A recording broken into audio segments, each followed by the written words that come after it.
जादुई लहंगों का गुफा। उत्तराखंड के एक छोटे से गांव में वृंदा नाम की लड़की रहती थी। वृंदा की माँ यशोदा अक्सर बीमार रहा करती थी। वृंदा अपने घर को चलाने के लिए सिलाई का काम किया करती थी। वो गांव के लोगों के कपड़े सिलकर किसी तरह अपना गुजारा किया करती थी। वृंदा बहुत ही हुनरमंद लड़की थी।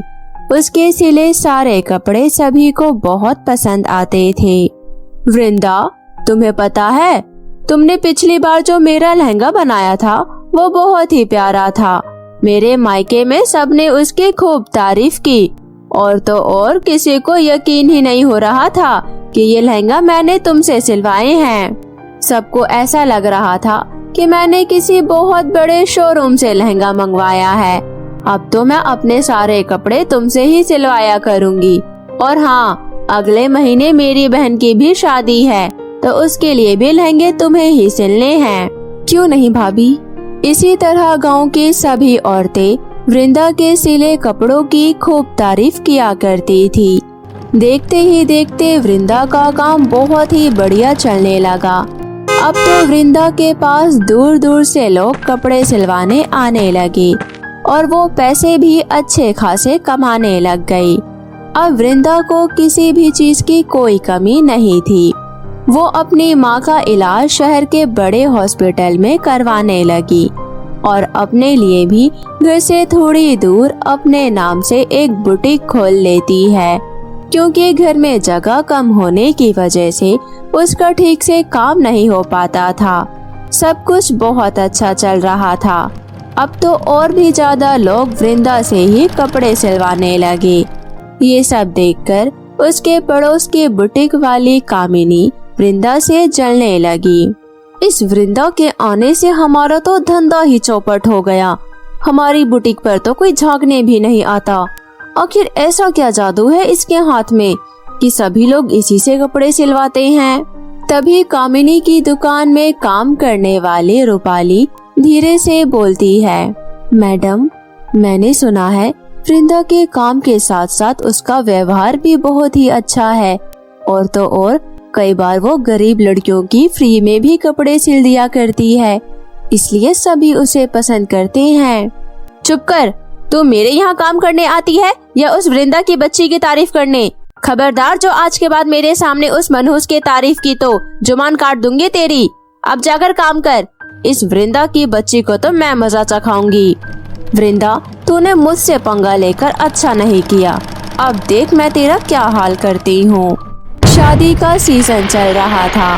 वृंदा को लहंगे सिलने के बहुत सारे ऑर्डर मिले थे। वृंदा बहुत खुश थी क्योंकि उसी महीने के आखिरी में उसकी माँ का ऑपरेशन भी होने वाला था। भगवान की दया से काम बहुत अच्छा चल रहा है। अगर सब कुछ ऐसा ही चलता रहा तो जल्द ही मैं अपनी माँ का ऑपरेशन कराकर उन्हें घर ले आऊंगी। पर किस्मत को कहाँ ये सब मंजूर था।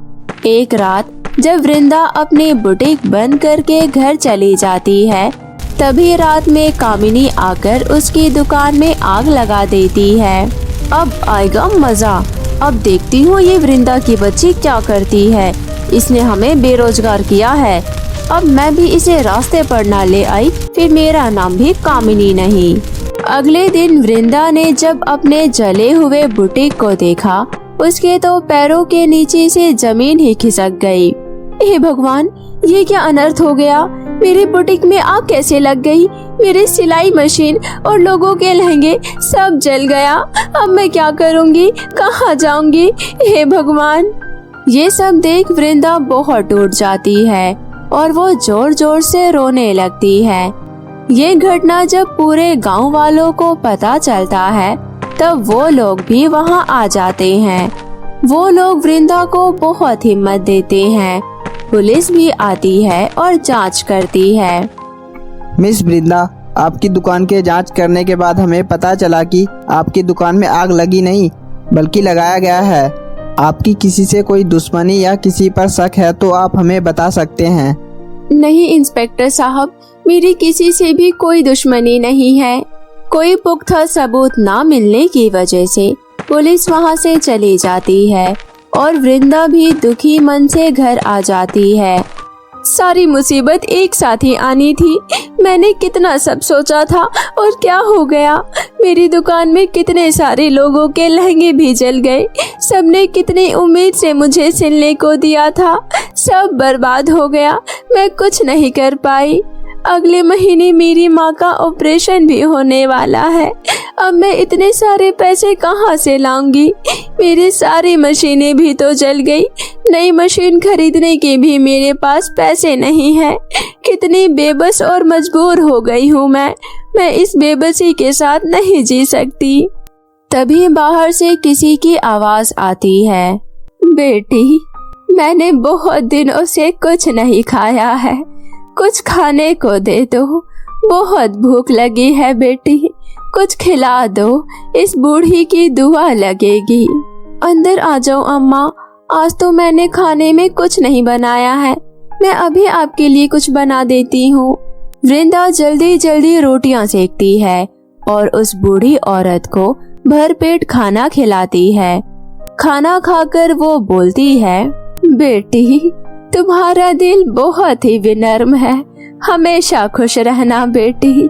लेकिन एक बात पूछूं, तुम मुझे बहुत ही ज्यादा दुखी लग रही हो और खुद इतना दुखी होने के बावजूद तुमने मुझे खाना खिलाया। ये वाकई काबिले तारीफ है। मैं तुम्हारे लिए ज्यादा कुछ तो नहीं कर सकती, लेकिन हाँ, तुम अगर मुझे अपनी परेशानी बताओगी तो मैं जरूर उसका कोई ना कोई समाधान बता सकती हूँ। मेरी इस परेशानी का हल किसी के पास नहीं है अम्मा। ऐसा नहीं कहते बेटी, हर समस्या का समाधान होता है। तुम्हारी समस्या का भी होगा। तुम मुझे पूरी बात बताओ। वृंदा की पूरी बात सुनने के बाद वो बूढ़ी औरत कहती है, बेटी, इस गांव के पीछे एक काली पहाड़ी है। तुम वहां जाकर खुल जा सिमसिम बोलना। तुम्हारे इतना बोलते ही गुफा का द्वार खुलेगा। उस गुफा के अंदर बेशकीमती हीरे मोती और नक्काशीदार लहंगे हैं। तुम उन लहंगे को वहां से लाकर बेचना चालू कर दो। तुम्हारी सारी समस्या दूर हो जाएगी। इतना बोलकर वो बूढ़ी अम्मा वहां से चली जाती है और वृंदा उस काली पहाड़ पर उस गुफा को ढूंढने चली जाती है और पहाड़ी के पास पहुंचकर बोलती है, खुल जा सिमसिम। वृंदा के इतना बोलते ही उस गुफा का द्वार खुल जाता है और वहां उस अम्मा के बताए अनुसार ही रंग बिरंगे बहुत सारे लहंगे हीरे मोती होते हैं। वृंदा उन हीरे मोती के साथ सभी लहंगे को वहां से अपने साथ ले आती है। सबसे पहले तो वृंदा अपने सारे पुराने कस्टमर्स के लहंगे वापस करती है और फिर उन हीरो को बेचकर अपनी माँ का इलाज कराती है। माँ के ठीक हो जाने के बाद वृंदा एक बहुत बड़ा शोरूम खोलती है, वृंदा लहंगा कलेक्शन। इधर कामिनी का काम अभी भी नहीं चल रहा था। एक दिन जब रूपाली कामिनी से अपनी सैलरी मांगने आती है, मैडम, आपने पिछले 2 महीनों से मुझे पगार नहीं दिया है। मुझे पैसों की सख्त जरूरत है। कोई पैसे नहीं मिलेंगे। तुम्हें दिखाई नहीं देता? जब काम ही नहीं हो रहा है तो पैसे कहाँ से दूंगी मैं तुझे? मैडम, काम तो थोड़ा बहुत ही चल रहा है। अगर पैसे नहीं दोगी तो मेरा बच्चा तो भूखा मर जाएगा। देख, ज्यादा भाषण मत दे, वरना तुझे और तेरे दोनों बच्चों को वृंदा की बुटीक की तरह ही जलाकर मार डालूंगी। रूपाली ये सुनकर चुपचाप काम से रिजाइन देकर घर आ जाती है। हे भगवान, वृंदा का दुकान हमारी मैडम ने जलाया। ये जुबान की बुरी है, ये तो मुझे पता था, लेकिन इतनी ज्यादा बुरी है ये मुझे आज पता चला। मैं इतने घटिया इंसान के पास काम कर रही थी। अच्छा हुआ जो मैंने उसके यहाँ से नौकरी छोड़ दी। और फिर रूपाली वृंदा के पास काम मांगने आती है। वृंदा रूपाली को काम पर रख लेती है और फिर रूपाली वृंदा को कामिनी के बारे में सारी बात बताती है।